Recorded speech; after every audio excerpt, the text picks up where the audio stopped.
Toppers, kembali lagi di channel kita ya.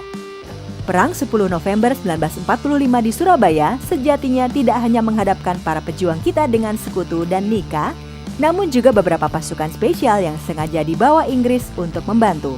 Menurut data, negara Ratu Elizabeth itu membawa beberapa kompi pasukan asing, di antaranya terdapat pasukan India serta Gurkha. Nah, yang menarik dari para serdadu asing Inggris ini pastinya adalah Gurkha. Ya, pasukan satu ini sudah terkenal pamornya yang mendunia. Mereka luar biasa, tidak takut mati, dan memiliki kemampuan mematikan. Harapan Inggris membawa Gurkha adalah agar bisa menaklukkan Surabaya lebih cepat dan juga lebih mudah. Namun pada kenyataannya, fakta berkata lain. Pasukan elit ini dibikin kocar-kacir oleh arek-arek Surabaya yang mungkin bisa dibilang amatir dan belum berpengalaman. Mirisnya nasib Gurkha ini pun semakin membuat wajah Inggris tercoreng lantaran pada pertempuran ini, 2 jenderalnya tewas. Nah, lebih jauh soal cerita Gurkha di Surabaya, berikut ulasan lengkapnya. Sekelumit tentang pasukan elit Gurkha. Pasukan Gurkha bukanlah berasal dari Inggris melainkan Nepal. Pasukan ini dikenal akan kemampuan mereka yang luar biasa. Mereka ini sejak zaman dahulu diketahui merupakan ahli bertempur dengan kemampuan alamiah yang benar-benar menawan. Dibantu dengan kukri, senjata khas mereka, Gurkha semakin sulit untuk ditaklukkan. Para anggota pasukan Gurkha ini dikenal memiliki fisik yang mungil atau rata-rata orang Asia. Namun, mereka dikenal memiliki pergerakan yang luar biasa, cepat, dan mematikan. Belum lagi soal kemampuan beradaptasi, mereka juga sangat mumpuni. Misalnya dengan membawa mereka ke daerah gurun, dalam waktu beberapa jam saja, mungkin mereka sudah mengetahui cara bertahan hidup di sana. Benar-benar luar biasa. Kenapa Gurkha menjadi bagian Inggris? Tentu saja Toppers, bukan secara tiba-tiba Gurkha direkrut Inggris apabila tidak terdapat peristiwa yang menyebabkan hal tersebut terjadi. Jadi Toppers, pada awalnya Gurkha ini diserang oleh Inggris dalam rangka menguasai Nepal. Hal ini dimungkinkan Inggris ingin memperbesar wilayah mereka setelah berhasil mencomot India. Nepal bagi Inggris tentu saja bukan apa-apa sampai akhirnya mereka dikejutkan oleh Gurkha.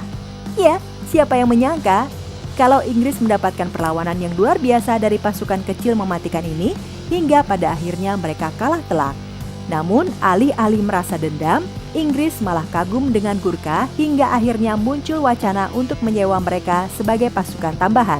Gurkha menyetujui dan ikut Inggris kemanapun mereka pergi. Sejarah mencatat bahwa Gurkha telah mulai berperang di bawah bendera Inggris sejak mulai Perang Dunia I. Kekejaman pasukan Gurkha di Surabaya. Seperti yang telah saya singgung pada bagian pembuka tadi, Inggris turut serta membawa Gurkha ke Surabaya. Dengan harapan pasukan ini dapat membantu Inggris dan juga Nika untuk menguasai Surabaya. Pamor dari pasukan Gurkha yang sangat mentereng tersebut rupanya didengar pula oleh pihak arek-arek Surabaya. Tapi apakah mereka takut? Tentu saja tidak.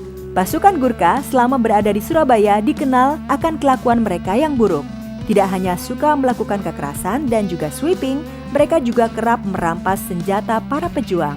Bagi yang menolak, pasukan Gurkha tak segan menembak mereka hingga tewas. Seperti inilah kelakuan Gurkha yang lama-kelamaan membuat arek-arek Surabaya muak dan menyimpan dendam kesumat. Kemarahan arek-arek Surabaya dan takluknya Gurkha.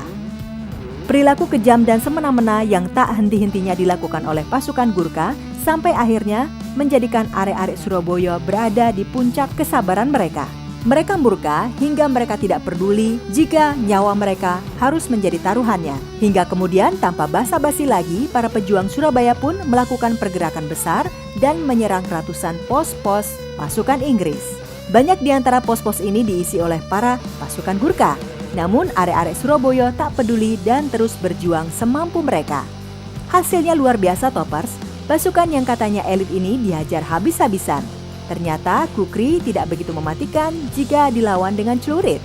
Pasukan Gurkha sebagian pun lari tunggang langgang menyelamatkan diri mereka. Terdapat beberapa anggota pasukan Gurkha yang tewas ketika itu, di mana untuk melampiaskan kekesalannya, arek-arek Surabaya membuat mayat-mayat pasukan elit tersebut menjadi sebuah sasaran tembak. Dikabarkan pejuang melempar mayat para Gurkha ke Kalimas, lalu kemudian menembakinya sebagai sasaran latihan. Inggris yang agung akhirnya menanggung malu. Semestinya menaklukkan kota kecil bagi tentara Inggris yang notabene memenangkan Perang Dunia Kedua tentulah merupakan hal yang sangat mudah. Apalagi mereka membawa artileri kelas berat plus juga pasukan asing mematikan. Namun pada kenyataannya, meruntuhkan Surabaya lebih sulit daripada membombardir Nazi. Ya, butuh 3 minggu lebih bagi Inggris dan Nika untuk bisa menguasai Surabaya. Pada akhirnya mereka memang berhasil, namun perjuangan mereka harus menelan banyak korban. Antara lain adalah tewasnya 2 jenderal kebanggaan Inggris serta para pasukan Gurkha yang telah sakit mentalnya gara-gara arek-arek Surabaya. Inggris sangat berusaha menyembunyikan fakta memalukan tersebut, namun sayangnya separuh dunia telah mengetahuinya. Kalau ingin berbicara logis, adalah mustahil jika arek-arek Surabaya melawan Gurkha dan juga penjajah. Ya, toppers, skill dan pengalaman mereka sangat jauh. Namun yang terjadi justru sebaliknya, mereka sukses membuat penjajah malu luar biasa. Kuncinya tentunya adalah nasionalisme dan semangat mempertahankan kemerdekaan.